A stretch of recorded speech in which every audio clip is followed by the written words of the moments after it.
was God purposes. Sorry, go ahead, Jocelyn.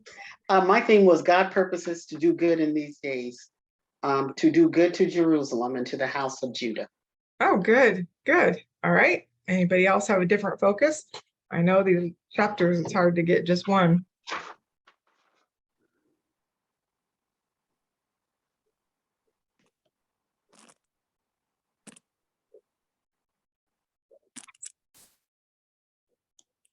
Well, I talked about the fast too.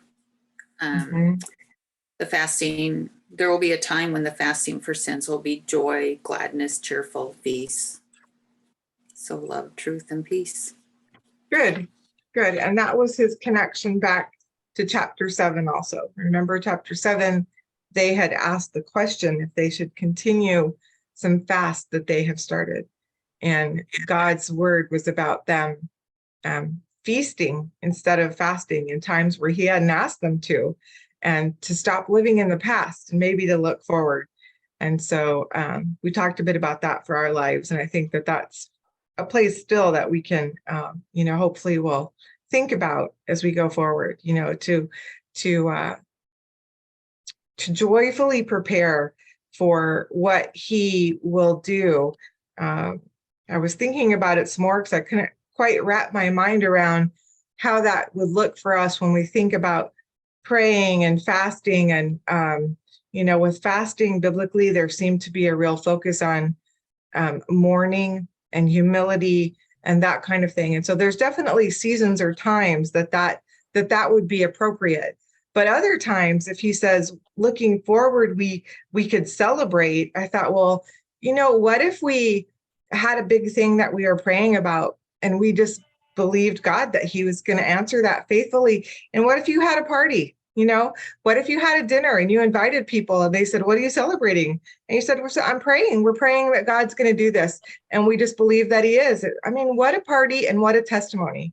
So I think we need to be the party people, right? We need to have some celebrations and think about the promises of the future instead of looking back at the past with mourning.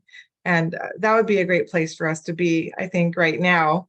And speaking of those promises for the future, let's look at Zechariah 9. So I need just 2 readers for this chapter. Dee Dee, could you read 1 through 10? And Laura, could you read 11 to 17? Is that right? Am I on the right page? Yep. Okay. 1 through 10. Okay. All right. Okay. The burden of the word of the Lord is against the land of Hadrach and Damascus as its resting place. For the eyes of men, especially all of the tribes of Israel, are towards the Lord. And Hamath also, which borders on it, and Tyre and Sidon, though they are very wise. For Tyre will build herself a fortress and pile up silver like dust and gold like the mire of the streets. Behold, the Lord will dispossess her and cast her wealth into the sea, and she will be consumed with fire. Ascalon will see it and be afraid. Gaza too will writhe in great pain. For Ekron and her expectations has been confounded. Moreover, the king will perish from Gaza, and Ascalon will not be inhabited. And a mongrel race will dwell in Ashdod, and I will cut off the pride of the Philistines, and I will remove their blood from their mouths and their detestable things from between their teeth. Then they also will be a remnant for our God and be like a clan of Judah, and Ekron will be like a Jebusite. But I will camp around my house because of an army, because of him who passes by and returns, and no oppressor will pass over them anymore, for now I have seen with my eyes. Rejoice greatly, O daughter of Zion. Shout in triumph, O daughter of Jerusalem. Behold, your king is coming to you. He is just and endowed with salvation, humbled and mounted on a donkey, even on a colt, the foal of a donkey.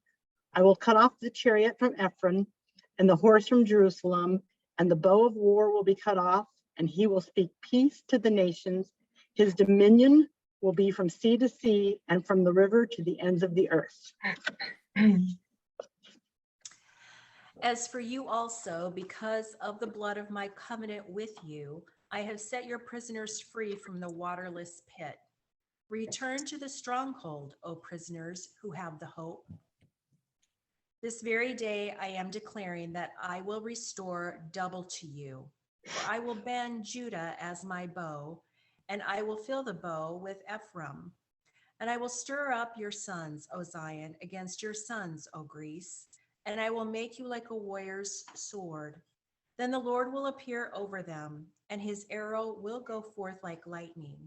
And the Lord God will blow the trumpet, and will march in the storm winds of the south. The Lord of hosts will defend them, and they will devour and trample on the sling stones. And they will drink and be boisterous as with wine, and they will be filled with a sacrificial basin, drenched like the corners of the altar. And the Lord their God will save them in that day as the flock of his people, for they are as the stones of a crown, sparkling in his land. For what comeliness and beauty will be theirs. Grain will make the young men flourish, and new wine the virgins. Okay, so back to the beginning of the chapter, we've been talking about the word of the Lord because that's what's coming to the prophet, and that's become our focus, especially since the visions have ended. So this word of the Lord starts with an additional word added to it. What does this word of the Lord contain? Burden. A burden. Does anybody remember talking about that before in a different study that we did? There were chapters and chapters and chapters of them. What was that? In Isaiah, the burden In is I- against the burden of the Lord against all the enemies of Israel. Okay, good. So we've had that idea before, and it was called an oracle, and sometimes you would see that word. But this burden, again, so when you see that, you know something heavier is coming, right? It's not light at first, but this is a great chapter because it changes partway through. So what we looked at is, who is this burden against? There's a lot, so maybe we could try to grab them kind of in order, or you could, and we'll look maybe at the map here in a minute. What have we got? Where does it start? What's the first one that we see?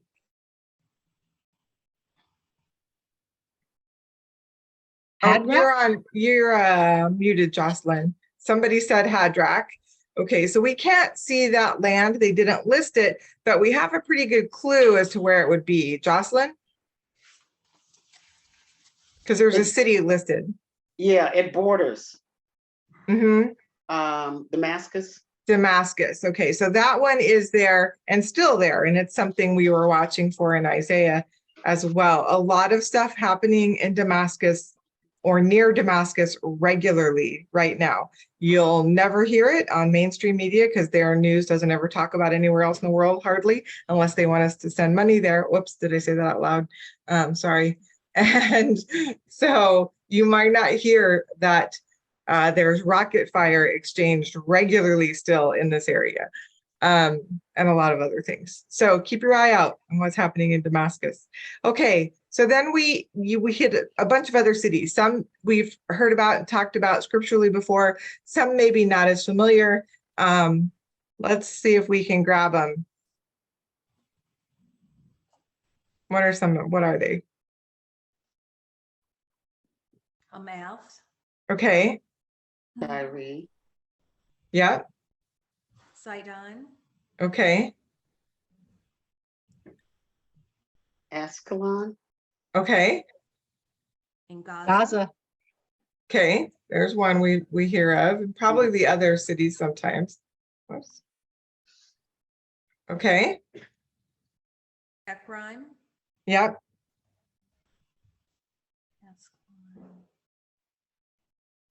Ashdod. yep, Philis. Wait. mm-hmm, Judah. mm-hmm. And Ekron again. Okay, so let's look at the map because we probably could have sort of summarized. You guys can look at yours or let me bring these up and so that we can see them all together. Okay, so the area that we couldn't see was up here above this area, but here was Damascus. I don't know why that circle's still blue instead of green, but and then there were two that were also up in this area. But when you get down here, what region are we in now? Here's this one, right? What's this? Where are we when we're over here? Israel. We're in Israel. So these cities right here are cities that are very close. And here's the region of Philistia. And then we did later, they add this city right here. Can you read it over there on top of Israel? Ephraim? Ephraim, yeah. And so these are the places that are all listed. There's one more that's not on this map that we won't talk about till we get to the end. So God has a burden against these cities. And more importantly, whoops, we don't want to do that. I want to stop share. Then what cities they are is what's the burden against them? Then what's the reasoning, or why is he bringing them up? What's the picture we get when we read these verses that Dee Dee read for us, having to read all those city names, countries and cities? That God's going to destroy them? Yep. Maybe? Yeah, Why? basically destroy. Traditional enemies of Israel, they have people that have done things wrong, done harm to Israel more than Okay. he intended. Okay, do we have some specifics in here? Maybe some attitudes we've seen in the past, or how can you tell that God would be unhappy with them, at least here? Verse 4, the Lord will dispossess and cast her wealth into the sea and Okay. consume with fire. Yeah. Yeah. Why? The why is before verse 4. Their pride, they thought they were wise and they built themselves up and gathered a lot of wealth. Okay, so yeah, they built themselves up. They thought they were wise. They built a fortress and they have this wealth. And then, as Deanna said, what's God going to do with the wealth? Throw it in the sea. Yeah, is the wealth going to help them? Mm-mm. No. Do you think that countries and nations and cities and maybe individual people might still think that if they just accumulate enough wealth, then they can stand up against God or anything else? I think Sure. that that's something to watch for, right? That we look for this accumulation of wealth as if it's going to save us against God. And God doesn't really speak a lot highly of wealth as any kind of thing to aspire to. Okay, is there anything else we see that would give a reason? We see descriptions. Oh, I do see a couple other. I see at least one more, two more probably. Two more places where you kind of see why. Detestable things. Okay, what about the detestable things? What does it mean when we see detestable things here? Any thoughts? Cut off their pride. Okay, so pride comes right before that one as well. If you look at this word up, what do you think you would find? What, pride or detestable? Detestable things. What does God find a detestable thing that he might need to cut people off from? From between their teeth, lying. Yeah, I'm not sure why. I'm not sure why the between their teeth. I think that's interesting here. Blasphemy. Okay.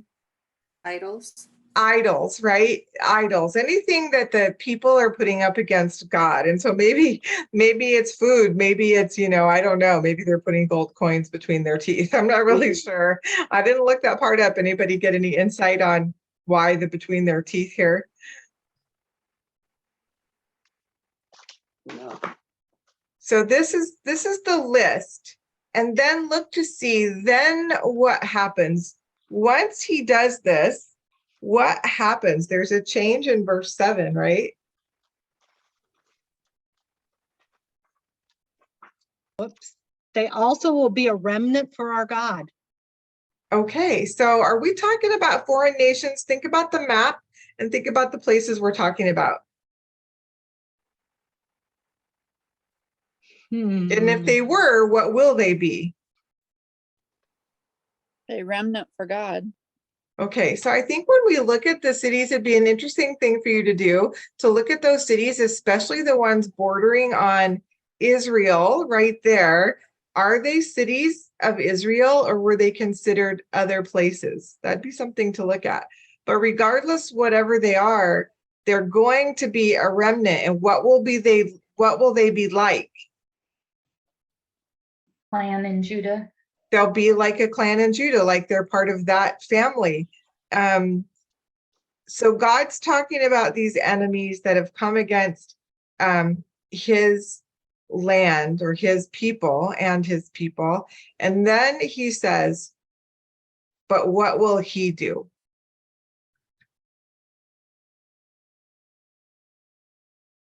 Verse 8, camp around my house because of an army. Okay, so if these are people who've been doing that, then he is going to do what? And where's his house? The temple in Jerusalem. Okay, so that's where he says he's going to camp around. Does he say why? Besides the army that's coming?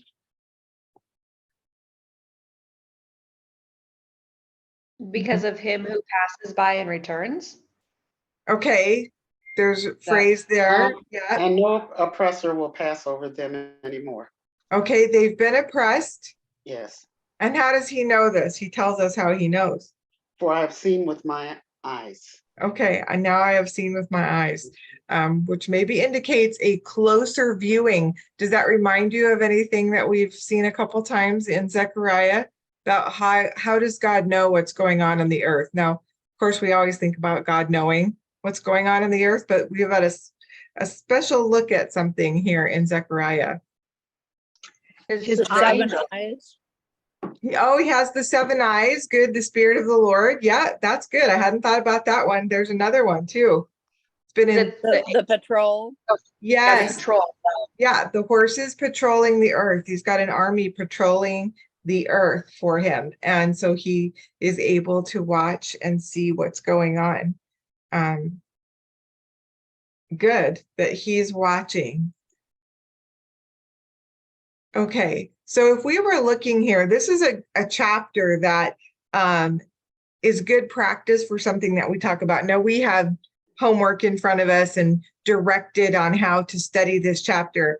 But if you were struggling or didn't have your homework or were somebody new or just wanted to try studying, a lot of times we talk about without any other help at all, you could begin your observation with just looking at who in the scriptures. You could look at all the different who that you had. And so we could tell, because we got assigned to do that a couple times, that in this particular chapters, that's what we're looking at. We're looking at the Lord, which we just did. We're going to look at some other groups of people, and we continue to look at the Lord. If you were to just look at verses 9 and 10 about what you learn about the Lord, what else would we see? So we've already seen that he's got a burden against these other places. He's going to camp around his own city to protect it. What do you learn about him in verses 9 and 10?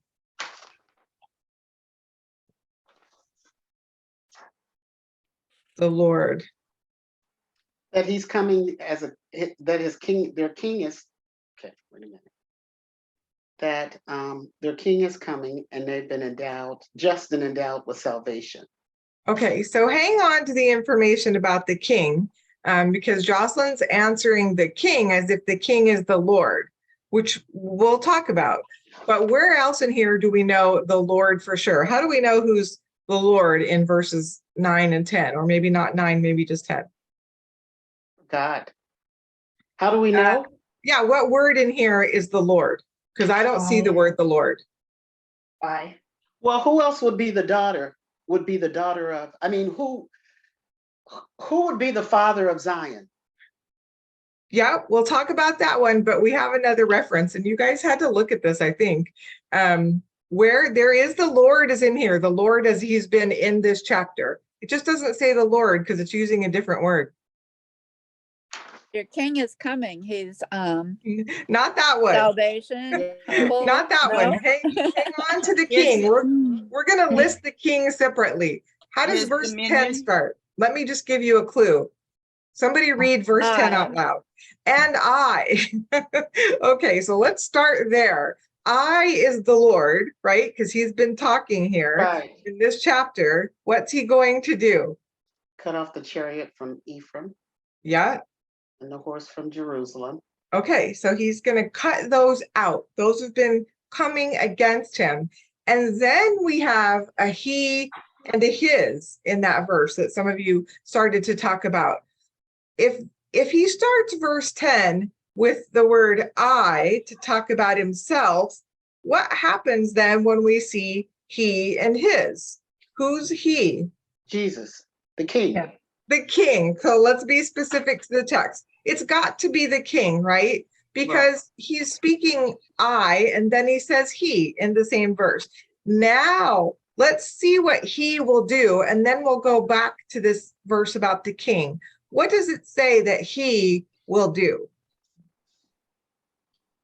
Speak peace to the nations, Okay. and his dominion will be from sea to sea. Okay. And So now, right. And so now we're talking about things that sound also like Jesus. Now let's go back to the king. We have this prophecy, right? We have a prophecy here. And this you would have found out if you were making the list that we were talked to about. So you could have made a list about the Lord, you can make a list about the king, and you could make a list about the daughter of Zion and the daughter of Jerusalem, as Jocelyn was talking about. What are they to do? The daughters, they're supposed to rejoice. Rejoice. So right away, we see this contrast start to take place between this burden that the Lord had against these nations coming against his city. And then he says also, you should rejoice because of something else. This is something different he's going to tell them. And now, what does he say? Why should they rejoice? Because your king is coming. Okay, so your king is coming, right? Is this news to the people of who've been listening to prophecy at this time, really? No, they know. So they're right, their ears have probably perked up now. Okay, this king that we are waiting for, tell us about him. You suppose they're excited at what they heard next? No, I don't think they were, which is probably why they forgot about it when it happened, right? Because what does it say about their king? The first two things are great. He's coming, first of all. Then what? He's humble. Before that, because this next part's really good. They might have perked up at this part. How's he described? Just and endowed with salvation. Okay, so they want to hear that. He's righteous or he's just, and he's got salvation. Great. We're excited. Now, tell us what he looks like. They want to hear Revelation 19, right? You know, the white horse and the army. Instead of hearing about a horse and an army, what do they hear? He's coming on a donkey. He's coming on a donkey. And then somebody said the word. How's he described? Humble. Humble and mounted on a donkey. It's making me wonder now if they heard that and went, what? And just kind of cast it aside, because that is not what they were looking for. And it caused them a bit of a problem. Okay, so then we talked about the king, and we see him described. He is this king that's coming. He's going to have dominion. I mean, that part would sound good, right? He's going to reign. You know, he's going to speak peace. We already mentioned those things, and that they're supposed to rejoice. So it should come with rejoicing. We're going to look back at this a little bit more with the cross references, but let's go ahead and look now in the same way at verses 11 to 17. We have groups of people. In fact, we still have the same ones. We have the Lord, and instead of daughters, we just have Zion and Jerusalem. What is it that you see or picked up on in these verses? You know, he still says, as for you, he's still talking to these daughters of Jerusalem and Zion, right? The people. Yeah, Dee. That he's going to use Judah and Ephraim, that they're going to be his weapons. Yeah, isn't that cool? They Yeah. physically will be fighting his war, not angels from heaven. Okay. The Israelites will be fighting the wars and they will win. Okay, and they will win, which is good and can help you with some of this. I talked about in my prayer that these chapters 9, 10, and 11 have a really good concentration of both prophecy of Jesus's first coming and second coming. So then we can see that they're probably going to be mixed together. So we have to watch for these clues. Now, Zechariah 9:9, we know really clearly which coming was that. First, The first, because we'll go back and talk about it. And at Christmas, we're getting close to the time where we're going to start hearing these passages from Luke and the other Gospels. But now we're talking about a time when God's going to use them as his weapons and they're going to win. And just to be clear, why are they going to win? He makes sure he lets them know. because he will appear over them and his arrow will go forth like lightning.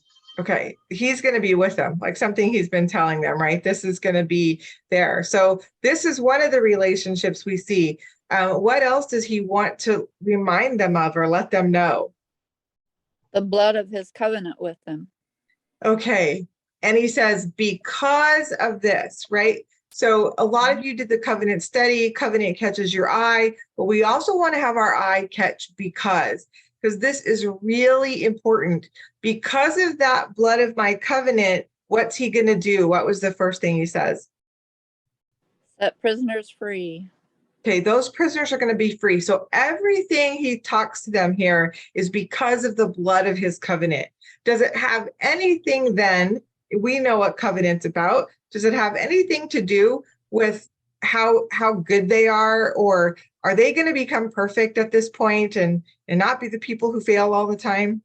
No, it's because of his covenant, right? He has to keep his word, and that's what he says. So what else did you guys catch in here? Some great words in here.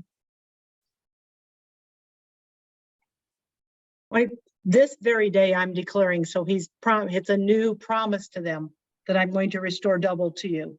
Okay, I'm going to restore double to you, which is a biblical concept that we have seen a lot. This, we do something or they did something, but God will give back double.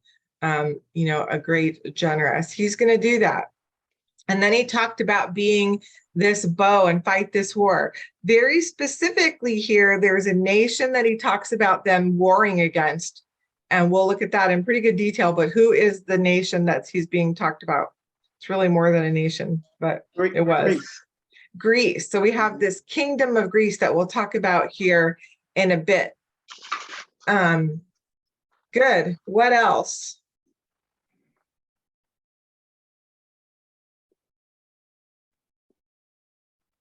Does this sound like a sure victory by the time you get done with these verses?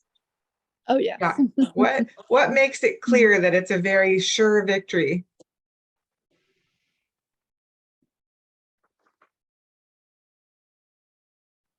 The Lord of hosts will defend them. Okay, And then he tells how they're going to celebrate their victory. Yes, so definitely he'll be protecting them. And yes, there's a picture of strong celebration, kind of nicely following his reminder in chapter 8 to feast instead of fasting. He's going to give them reasons to celebrate. Who saves them on that day? The Lord. The Lord will Lord save God. them. So again, even though he's using them as the weapons and they will literally fight, he is the one we know that's saving them. So we see them in sort of a warrior stance here as fighting. And then though, he switches to some different kind of language to describe them. And how does he end the chapter? What's the picture of who they are to him? There is the stones of a crown sparkling in his hand. Comeliness and beauty will be theirs. And they will flourish and have new wine. Okay, so that's the second part. Although, you know, what's funny is I thought it said hand as well until I read it like the second or third time. And it says they're this like the crown where? Land. In his land, right? So Oh, yeah. whose land is it, by the way? Is It's his land. Okay. Watch the Old Testament and the prophecies when God talks about Jerusalem and Israel. He gives the land, he says he's going to bring them back to it. He's given it to them, but also he always describes it as his land. Okay. Has that changed? No. I don't think so. And then there was a different way he described them, which is going to help us tie into chapter 10 when we get there. The And flock the of his flock. people. The flock of his people, which is a pretty big contrast to this warrior stance that he had them. But, look at this promise that he continues, these promises, these comforting, gracious words to them, trying to give them this hope and encouragement that we've talked about. Okay, so now let's go into the details and talk a bit about the other things we talked about. I think we'll be starting on 55 because I think we're going this way first, and we'll still backtrack because we want to see this setup here, which is why I think they had us go here, which isn't really the normal order of the passages. But we want to talk about this kingdom that is mentioned here that they go to war against. And who did we say that was? Greece. Greece. And so you had this kind of fill in the blank thing that's pretty helpful to understand what we need to walk through. So we talked from Zechariah 9, and then if it's more helpful to you, you can also have out that picture of Daniel, that prophecy. And this is a chart that they use in the Precept Bible all the time. And you'll see similar ones online where people have tried to portray this dream, that these visions that Daniel had about these 4 nations and the prophecy for Israel. And it's just so amazing. And then those are the chapter numbers at the top. But we're going to use this chart and that fill in the blank on page 55 to see where we're headed here. What does this have to do with Zechariah? So let's start with looking at it. He had this vision of these 4 kingdoms that would become dominant over Israel, right? That's the point, is that they were dominant over Israel. They were dominant over the world, just to be real, but we want to focus on Israel. So who is the kingdom that is gold? Babylon. Okay, and then what kingdom came over for them? And we talked about this a bit when we started our Zechariah study. Was it the Medo-Persians? Yeah. Next. So if you think about the kings and stuff that we looked at in 2 Kings and Chronicles to get our history, we remember that Nebuchadnezzar had been leading, and then the Mede Persians came in, and it was Cyrus, a Mede Persian king, who freed them to go back to build. That's where we were talking about it. So at 539, it was the Mede Persians. Okay. When does Greece begin to dominate?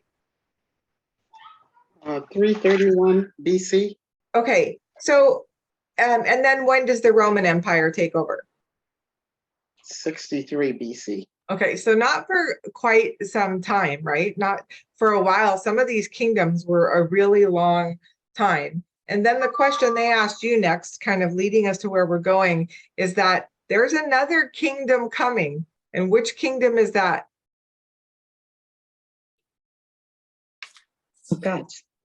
It's God's kingdom, right? Yeah. We're going to see who's going to be in control. And they told you to look at that. There's also a cross on the chart.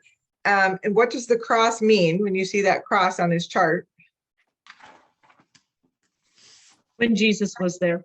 Okay, so Jesus was there, and who was in control? Which one of these kingdoms when Jesus was there? Rome. Rome, right? You'd watch any movie about Jesus and everybody knows Romans, right? Okay, now what we want to look at is try to put this together. How does this help us with this chapter in Zechariah? So we want to look at right now, first of all, who is ruling during Zechariah's time? Which one of these kingdoms? The Persians. The Mede Persians, right? Notice 539 BC, would we say Zechariah is like in the 520s? Couple hundred years before what nation that's listed in chapter 9, or what kingdom? Greece. So this is why we went here. What is Zechariah talking about in chapter 9? Has this happened yet? This fighting against Greece? No. So think about this. This was something I didn't even really realize in my mind until I went and read some of the history. I read it out of the Precept Bible, which if you've got that, I don't know if you guys know, there is a section in the back that walks through all these time frames. It was really helpful to look through this history. You don't even have to go find it on a concordance or anything. To see this history is that Greece was a kingdom of the world. And according to Zechariah 9, the people of Israel were going to conquer them, for themselves, get themselves out of their control.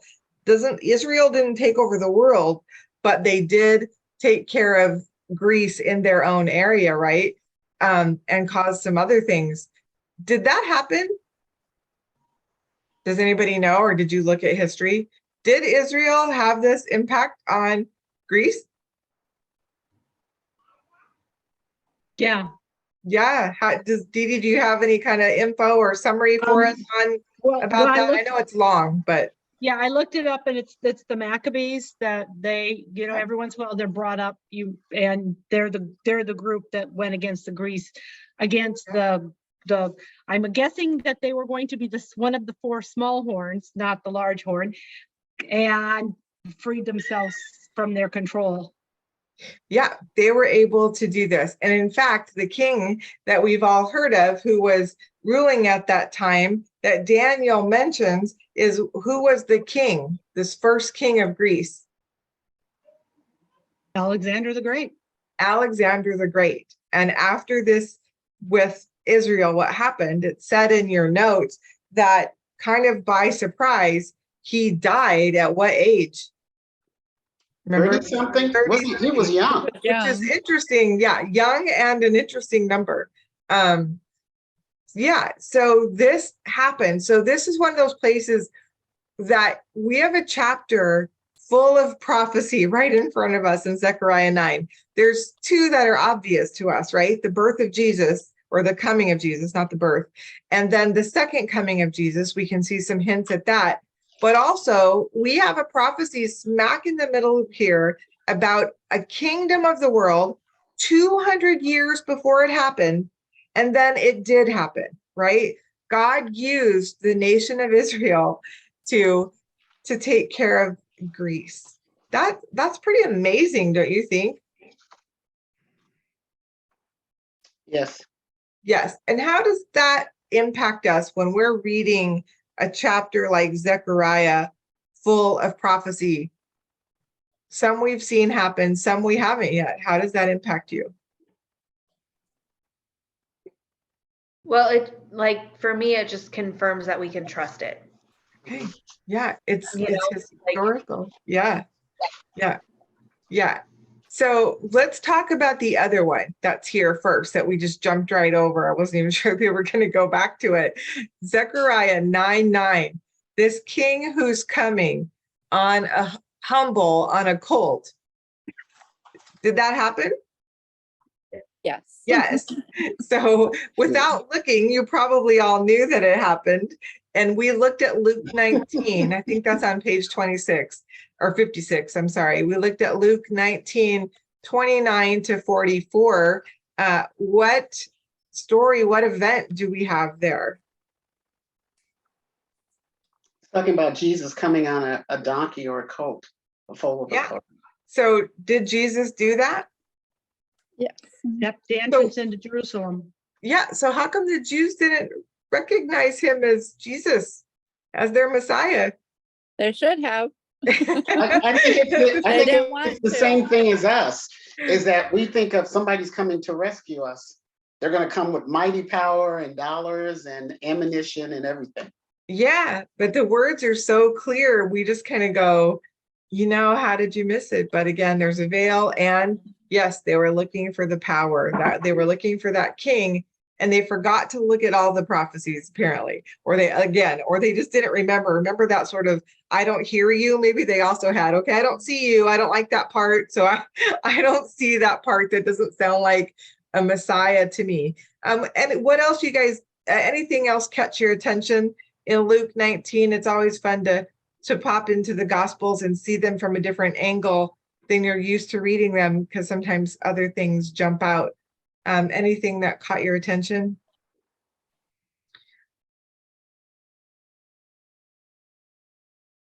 I thought it was interesting that it said that we will have peace and not know who he is hidden from our eyes. Okay, where's that? I don't know. I just wrote it in my notes. Okay. Okay, just you have it. Okay. It was definitely hidden from their eyes, that's for sure. But I just thought that was different, because we know that they didn't recognize him. But I just never thought it was hidden from their eyes. I just thought they didn't see. Yeah, in whatever way that works, they didn't. Did Jesus know that was going to happen? According to Luke, do you see anything in Luke 19 that indicated he knew that they would not see him? Now, some people did. We see those people. What are some of the people doing? Laying down palms and calling Hosanna, Hosanna. All right. So most of us probably go to a church where somewhere in the spring, either on this day or somewhere near there, you hear these verses. What do we call this event now? Palm Sunday. Palm Sunday, because of this event, this recognition. In fact, what do they call him? Blessed is the King, is who the comes in King. the name of the Lord. Comes in the name of the Lord. So these people do. There's a group of people that do recognize him. He's coming. He sees Jerusalem. What does he do when he sees Jerusalem? Weeps. He wept over it. Why? Why? Because he knows it's going to be destroyed and the temple will be torn down. Yes. Yes. Oh, and that's where it says he's the one who says that if you'd known the peace, but it's been hidden from your eyes. Yes. So they're going to be destroyed, which we'll talk about. Jerusalem's going to be destroyed. But then what else? He says why? Why they're going to be destroyed. Anybody grab that? He says, because you did not recognize the time of your visitation. But I can kind of understand why they did not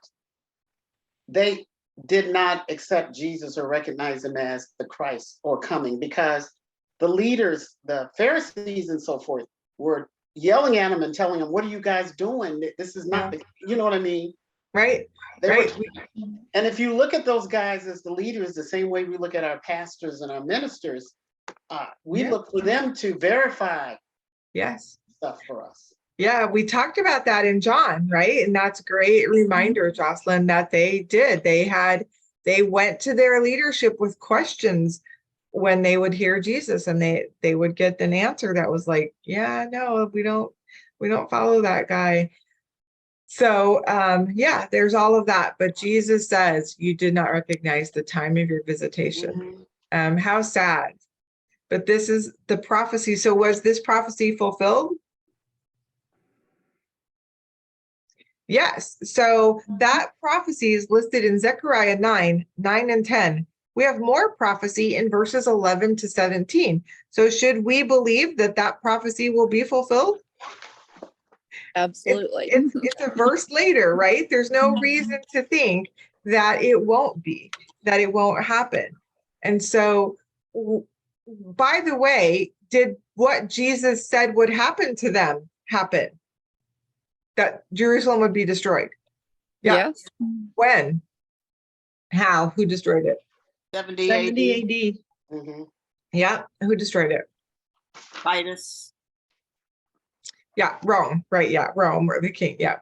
So it was burnt, it was destroyed, and he knew that was coming. He told them, he told the disciples on the Mount of Olives as well. So if Jesus just said something that would happen in the future, what would we call him in the Bible?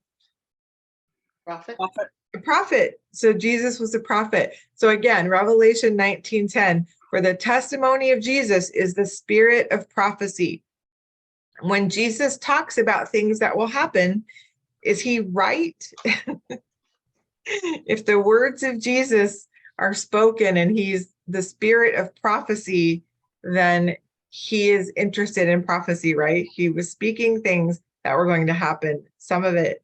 In fact, everything he told, think of the book of John. We were either looking at events where he was with people and doing things, or we were looking at him telling his disciples the things that would happen in the future. And 3 times he said, so that when I'm gone, I'm paraphrasing, you will remember these things that I told you. I'm telling you in advance so that you will know that this was a fulfillment of prophecy. You will know that those things happen and you can believe everything that I said. Look how important prophecy is for us. Okay. Thoughts or questions on chapter 9? This ending is also beautiful, right? This future. Why do we think that 11 through 17 is yet unfulfilled? Why are we talking about it in those terms? Did it happen then in Zechariah?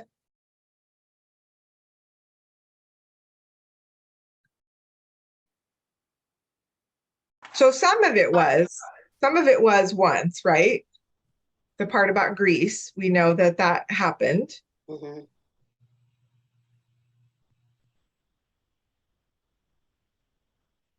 But in that day hasn't happened yet, has it? In that day. So it looks like there's a possibility that he's also talking about this second coming, at least by the end, right? At least those end verses. So that's something. So this chapter, that's why it's so interesting and hard for some people to grab, because he starts off with a word against places that he's going to use his people against. Then he goes to Jesus's first coming. Then we see him talking about an event that we know that happened a couple hundred years after Zechariah wrote about it. But then he also throws in some details on the last couple of verses that sound very much like the last times, because of especially the last verse, right? Starts to sound like some of the language we talked about in our last chapter, and what's going to start us off with chapter 11. So keep verse 17. For what comeliness and beauty will be theirs, grain will make the young men flourish, and new wine the virgins. So keep that verse in mind as we head to chapter 11 or 10, I'm sorry, because they connect. Remember that Zechariah didn't have these chapter breaks when he was given this prophecy. He was just given it, and then people added it to make it easier to read. So speaking of reading, I need 2 this time as well, although it was written all as 1. Tracy, can you read 1 to 6? And Janelle 7 to 12, I'm sorry. Hey, Chris, before we go on, I have a question. Yeah, sorry. Okay, I was just wondering if the 11 and 12, is this just for Israel? Because of the blood of my covenant, I was wondering, it's because sometimes, these, especially in Zechariah, it's just for Israel, and sometimes it might be for everyone, for all of God's people. Let's talk about that, because we know we have covenant with him, right? He had an old covenant and he has new covenant. What I would say is, does what he promises them sound like something he promises to us? Like what does he say there? What makes it sound like we could count on that as well? Well, we have hope. Okay. Yeah. We're set free from the prison of sin. Yeah. So I thought, well, okay, maybe it's both. Yeah. Now, whether or not it's written with some kind of double meaning for the new covenant as well, that I don't know. But is it a promise that I can look at and I can claim? Sure, because I know that Jesus has said the same things. He quotes Isaiah 61 that he's going to set the prisoners free. Mm-hmm. He says, return to the stronghold, prisoners who have hope. I'm setting prisoners free. And that's because of the blood of the covenant. Was there blood in the covenant that we have with him? Yep. Yes. So yeah, that's how I kind of approach those. Again, whether it was spoken as, oh, here, grab hold of this, you New Testament people, that I don't know, but that doesn't really matter. It matters, can I read these? And the more that you look at the Old Testament, except for some very specific things about the land and different things, have you found it to be true that you could grab a hold of most of what's written in the Old Testament? Yeah, Yes. yeah. Yeah. It's all That's about, it why- all tells us how he's going to do everything. It's all, Exodus, everything to me in the Old Testament points to Yeah. how the revelation is going to happen. It does. And so when we say that, when it says in Revelation that Jesus is the spirit of prophecy, that means you go back and you look, prophecy is about him. It was meant to be that. And so, you know, we just get benefits of things like grace instead of the sacrificial system that they had. So there's some differences, but you wouldn't try to grab a hold of those laws anyway, right? You wouldn't want to. So yeah, I think it's a great question to be looking, as long as we know when Israel is Israel and when the church is the church, because that matters for your end time happiness. Okay. Anything else from chapter 9?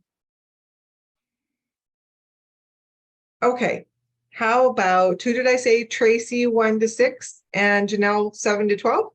All right. Ask rain from the Lord at the time of the spring rain, the Lord who makes the storm clouds, and he will give them showers of rain, vegetation in the field to each man.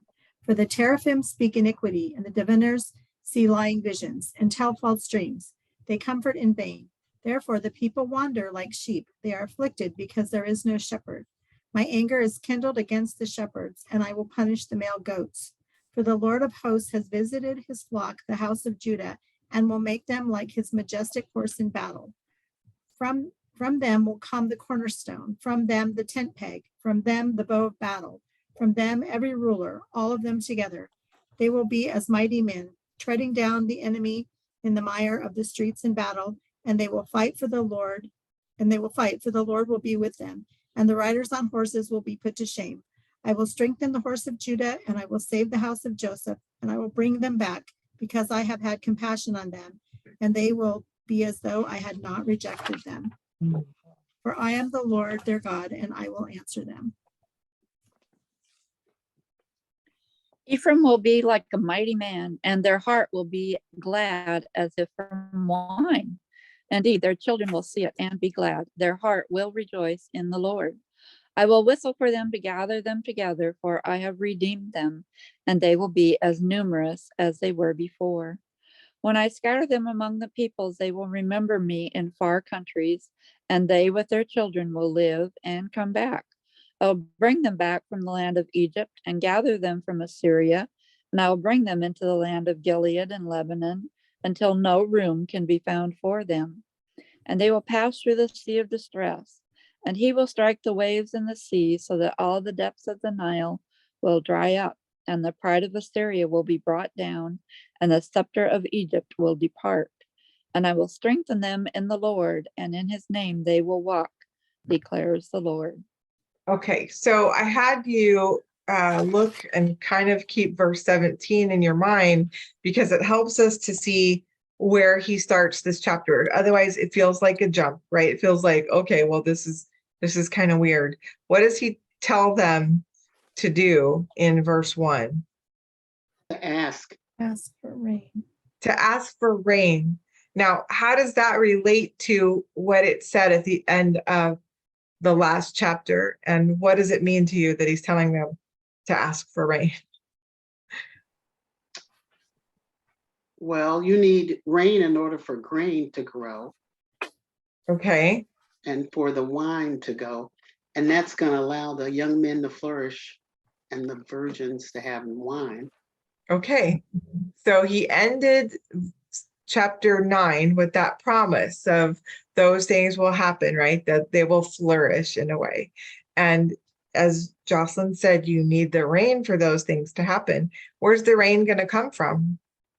The Lord. The Lord. From the Lord. Ask, and he says he'll give him. He's going to give that to them. This reminder that he's creator and it's going to come from him. And then again, without looking into context, he has this jump. It feels like a jump, but what it is, it's a contrast. So here's the Lord who has promises that he fulfills, that he keeps, and he's promised this good flourishing for them. Now, who or what is the contrast that he brings up next?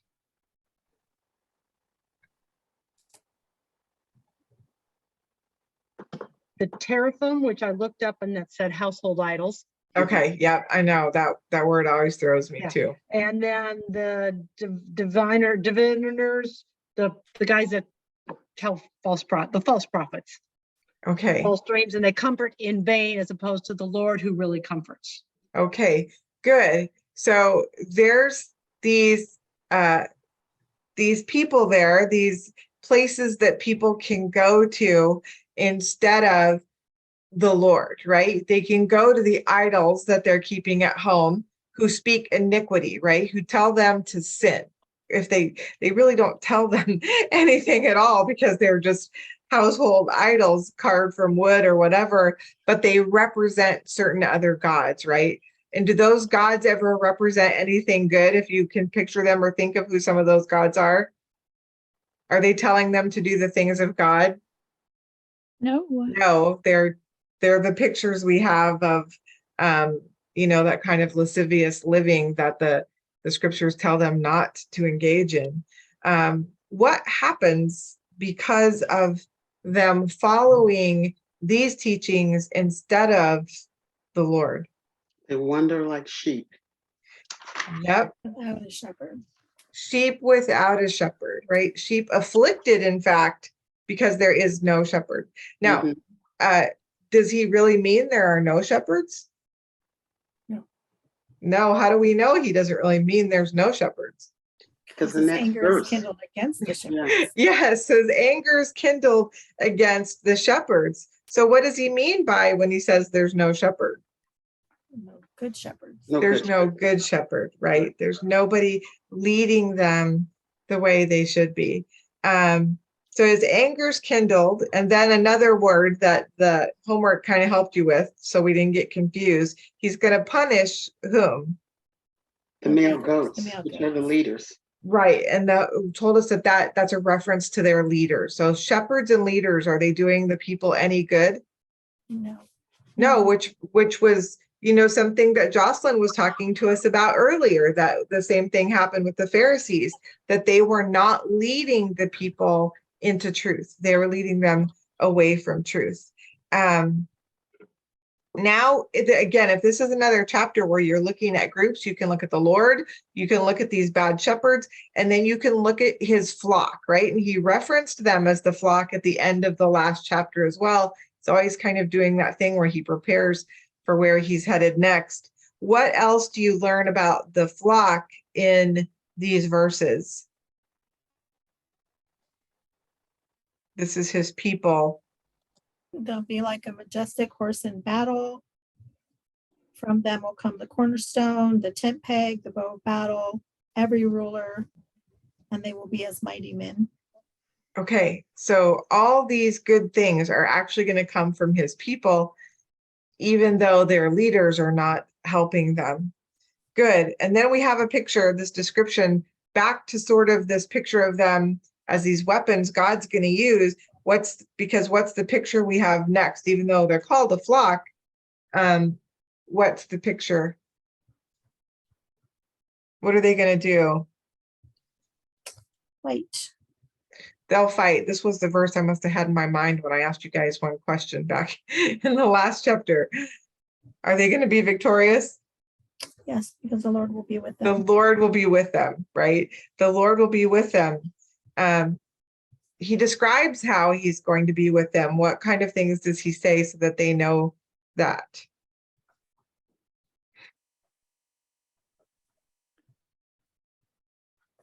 The riders on horses will be put to shame. Okay. He will strengthen the house of Judah, save the house of Joseph, and he will bring them back. Okay, he will bring them back. Does this sound like a phrase that we've been looking at in this book? How have we seen it written before. Oh, he says, Gather. he will restore to them what they lost. Double or what? Let me see. Okay, that one from the last chapter, but previously in other chapters, where did we start with Zechariah 1? What did he say to them? Oh, return to me. that I may Return to me you. and I will return to you. So here he is talking about this return. He's going to bring them back physically, right? He's talking about a physical returning. He says, why? Why is he going to do that? Because we know what they've done. Compassion. He has compassion. And how much compassion? What's it going to be like when he brings them back? Like they never rejected them. Like he never Like- rejected them. Yeah, isn't that amazing? I mean, this is even a place that's difficult for us to think about too. You know, when we try to wrap our minds around what Jesus has really done for us, you know, isn't that the picture, right? He put sin so far away from us, from him, it's as if we didn't commit it, right? It's as if we didn't do it. And that's just an amazing picture. Because at first we can look and go, oh, wow, well, Israel's done so much. How can he treat them as if they never did anything wrong? But we should be thinking the same thing, right? Good. If we were to continue, there's so much more. We have this sort of back and forth, a description of them and a description of what the Lord's going to do. What else do you see here in these groupings?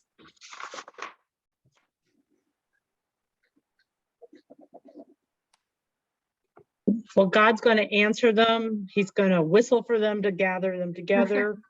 They'll remember him. They'll bring him back from Egypt, Assyria, the places where they've been scattered. Okay. So we have, I think, at least three times he says he's going to bring them back.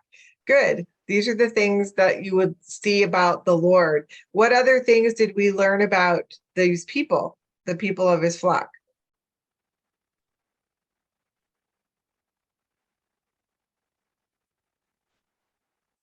He will strengthen them. They will be as mighty men. There will be He numerous. will that save them. Bring them back from the land of Egypt. Gather them from Assyria. There'll be numerous. There'll be numerous, right? The sand on the shore. Okay. Stars in the sky. Yeah. How are they going to feel? Rejoice. Okay. He will have redeemed them. Mm-hmm. They'll remember. Oh, Mm-hmm. What's this level of return that's going to happen? Is it just going to be a trickle, like a remnant? What's it going to be like? well, they'll be as numerous as they were before. Okay. So big. Big. Until no room can be found for them. Yeah, that's pretty big, right? Until no more room. He's going to get them all. He's going to get them all. Good. I like it that it gives an impression that their travels won't be a travels of heartache and so forth. When he says, and they will pass through the sea of distress, strike the waves of the sea, the Nile will dry up, Assyria will be brought down, and Egypt will depart. It's like, come on, guys. Yep. Yeah. He's making a highway of the Lord. We've kind of, these pictures, some of these things from Isaiah start to kind of come back. We spent, I think, most of the rest of the homework looking at the places. Again, we already answered it once, I think, and that was a different promise, I think. So all these times here, he says he's going to bring them back from where he has scattered them, which scattering has been another idea that we've looked at quite a bit in Zechariah.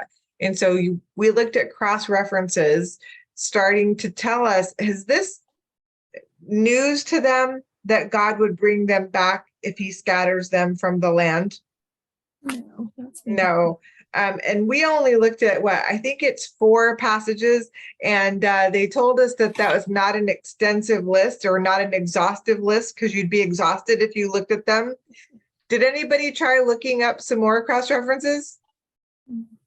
just a very quick glance. All I did was for the 4 that we had, I just glanced at what cross references were listed for those, and those are always really specific. I got in just 10, 15 minutes, 18 more, just like that, just in 5 minutes. And so definitely this is a promise he has told them repeatedly. But let's start with Deuteronomy, because that one's pretty far back. So Deuteronomy 30 verses 1 to 4. This is day 3 homework, so page 59 and 60. What did you learn from Deuteronomy? Well, it was about the blessings and the curses that he laid out for them and told them that when they're in a foreign country in captivity, when they call to mind and remember and return to him, then he would bring them back. Okay, then he would restore them and bring them back. So were there things they need to do? Obey. Yeah. When you remember and when you return to him and obey, then he will restore them. Good. Did anybody catch this again? I'm grabbing some things that struck me because of us wanting to be clear about Israel. When he says he's going to bring them back, where is he bringing them back to? Jerusalem. Jerusalem. And he says in this passage, I think I grabbed an extra verse, but in verse 5, he says, he will bring you into the land which your fathers possessed, and you shall possess it, right? This is a promise to them. Okay, the next one was Isaiah 11, verses 11 and 12. And what did you learn there?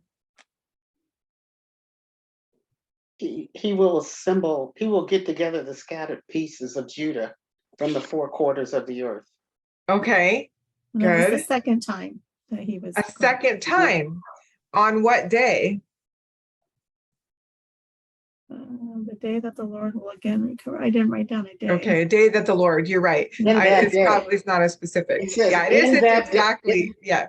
In that day. On that day that the Lord will again recover his hand the second time. Yeah. He's going to get them from the 4 corners of the earth. So keep that phrase in mind for not this passage, but the next one. What about Ezekiel 11, 13 to 21?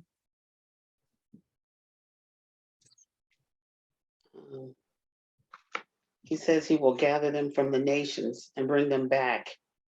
And he give them back the land of Israel again. Okay, good catch on that one. Anybody grab any other, and this is kind of a longer passage. There's lots of great little pieces in here. Dee Dee? Take out the heart of stone and give them a heart of flesh. Okay, so now what are we talking about? Now we're talking about Revelation. And we're talking about new covenant that New you were covenant, talking about before. This is the same promise from Jeremiah that talks about this removal of this heart of stone and given a heart of flesh. And good. Anybody catch why this conversation, what these promises came about for a reason? Do you remember the question? Did anybody grab the question that Ezekiel was asking?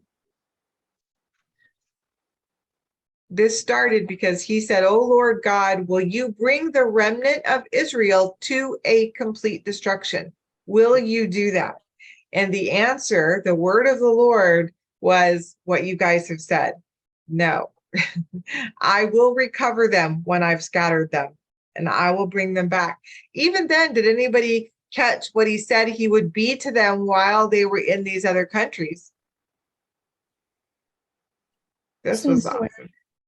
He would be a little sanctuary for them, yet I was a sanctuary for them for a little while in the countries where they had gone. So, you know, a lot of times when we talk about how hard it was because they were away from Jerusalem and away from the temple. And I'm sure that it was, but yet we see this promise from him that he was still a sanctuary for them even while they were away, which is beautiful thought, right? Mm-hmm. They did survive it. So we know they kept enough hope and faith to survive those times. Anything else you guys wanted to note from that one?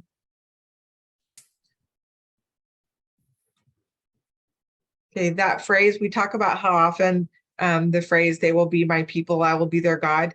That phrase is in this passage. And there is a contrast to those who will return and follow him, right? There's still these things they have to do. They have to remove the detestable things and abominations.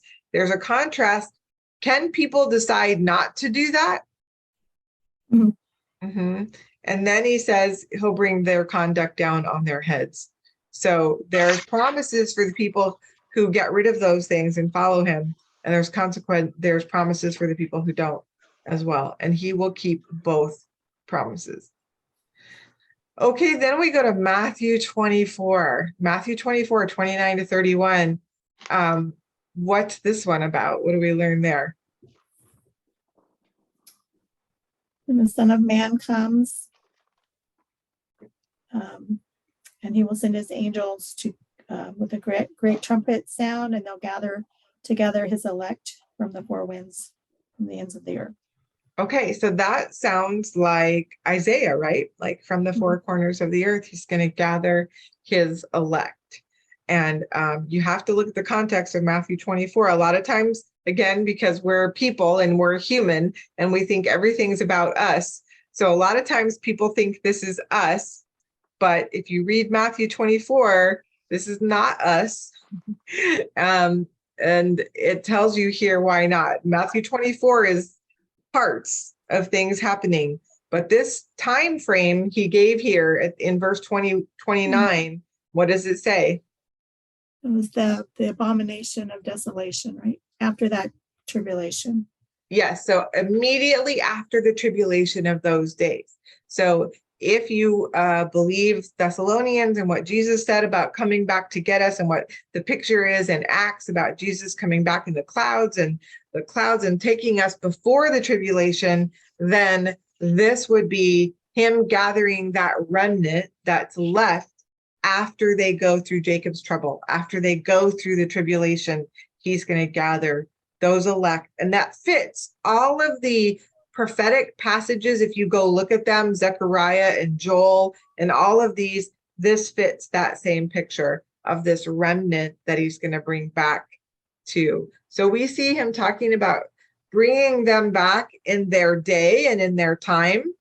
And then also there is another time where they will be scattered. There's another time where they will be persecuted and scattered, but yet there's still a promise. And what's going to happen during that time as far as Jews and believing in the Messiah? Does anybody know or can tell us?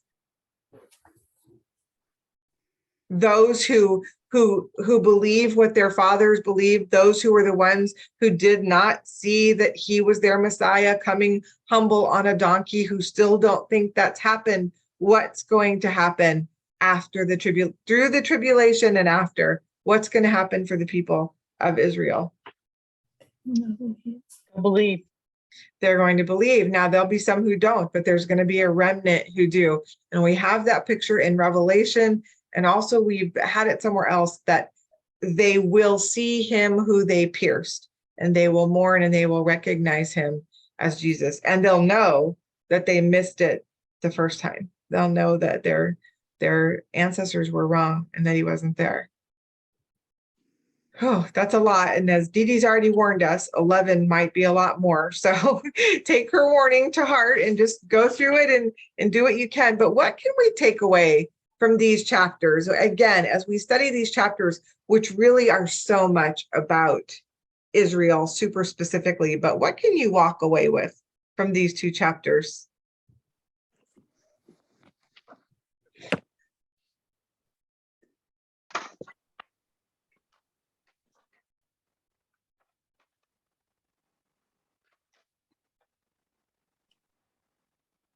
Evelyn?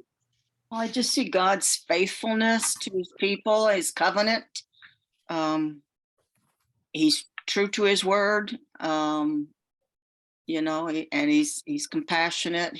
We just have to do our part. Same way if we sin or anything, that we just do our part of being sorrowful and return to him and stop sinning. Okay. Yeah, even that one, as we talk about things that we can look at in the Old Testament, and as Dee Dee said, promises that we can grab. Is that picture the same for us as well? Yeah, he looks away, but do we have to return? Do we have to recognize the sin? We do. It's the same picture. We have to repent and come back to him. Yeah. Even if you didn't really physically go anywhere, but your sin kind of took you away from where you should have been. Anything else?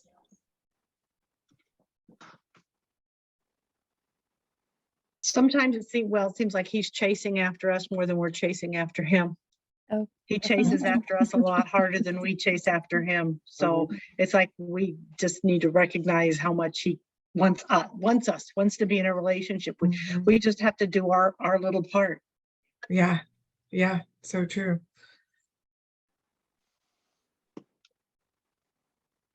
I know it made me think of how much I chase after the world instead of chasing after God. And thinking, like saying, oh God, thank you for another day. And really in my mind thinking, oh, I'm so glad to be here to see my grandkids and to see this. And reality, we should be striving to be with Christ, to get out of this world. But we look at the world as a place of glory and where we get our happiness. Yeah. Yeah. So I'm fighting that, but not doing a good job. Well, it's a battle. And luckily he knew that it would be, he knew that, and he told us too, he said, I know that you're in this world and he wants us to be here. We have stuff to do. And it's that line of be in it, but not of it. Look different. And yes, watch for him, want to go. But yeah, it's work. We have keep kind of learning about what that looks like. I'm with you. Anybody else?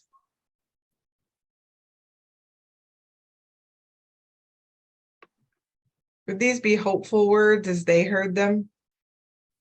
Would they be the encouraging words that they've needed to hear?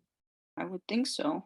Yeah. Again, when you think about the literal context of the word, but really the literal place they were living in and the destruction they're still trying to rebuild. Imagine these repeated promises of not just that he's with them and they're going to rebuild, but it's going to be this glorious place that the world is going to come to, that nations are going to come to, that's going to be prosperous and secure and safe. And that is something that they would be, thinking of as they literally built the temple, rebuilt the temple.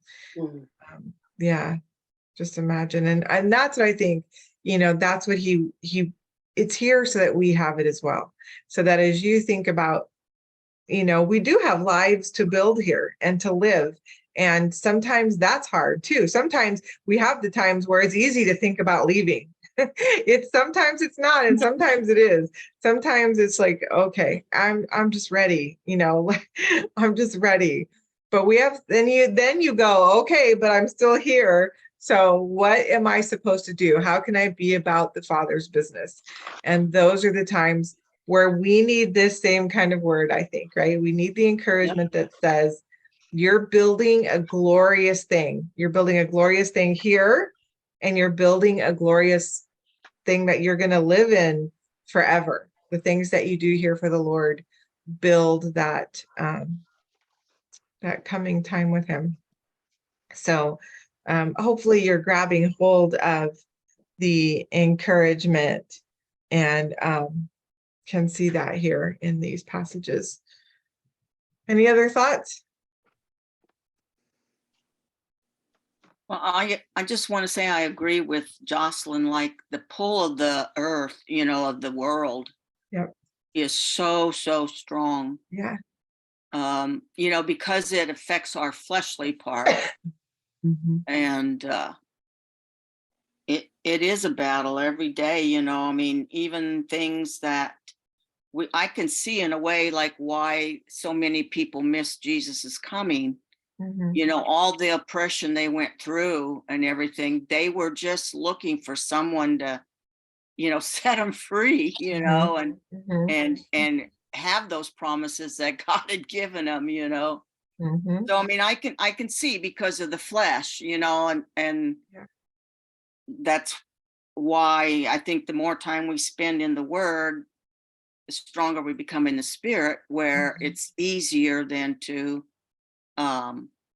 you know, control that flesh or those Mhm. thoughts Yeah. that would, you know, lead us the wrong way or lead us to think of fleshly things or worldly things rather than future things with Christ. Mhm. Yeah. And I want to thank you, Chris, for doing the Bible study, because this lesson really hit hard on not following what people tell you, but to know it yourself, to study the word. Mhm. And you know, I might probably still read the Bible on my own, but there'll probably be many passages that I wouldn't understand. Other than it's helpful to have the class to hear that perspective. Oh, Because wow. I get more out of the lesson when we do the lesson than when I'm doing the lesson by myself.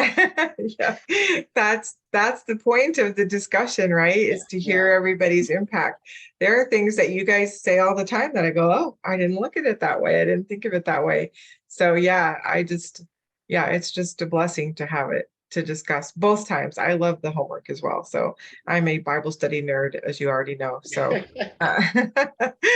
um, so yeah, I'm always working on the next thing.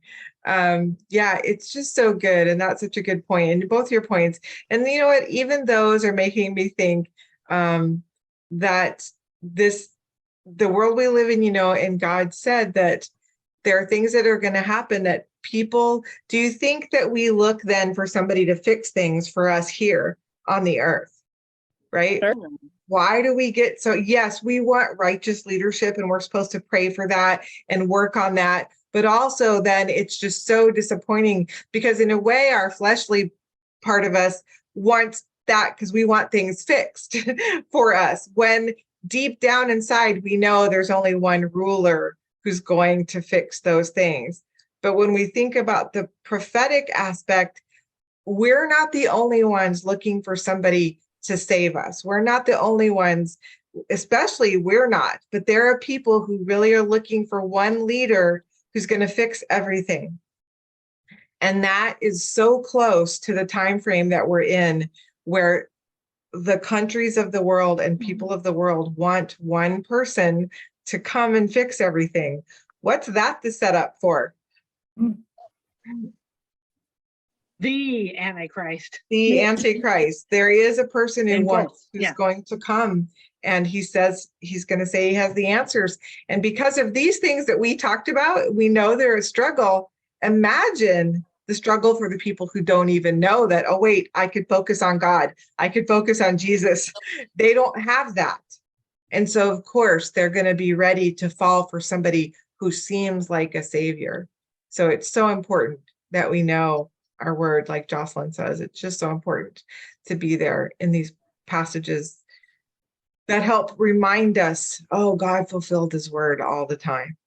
He didn't just fulfill the ones that we know about at Christmas and Easter. He fulfilled a whole bunch more that history has recorded. So awesome. So that's the good part. I was trying to glance ahead at 11 here. I'll go ahead and end the video. I'll look at it and see if there's a warning I can give. I see words that I circled a whole bunch when we did our overview. So see what we might have to grab onto.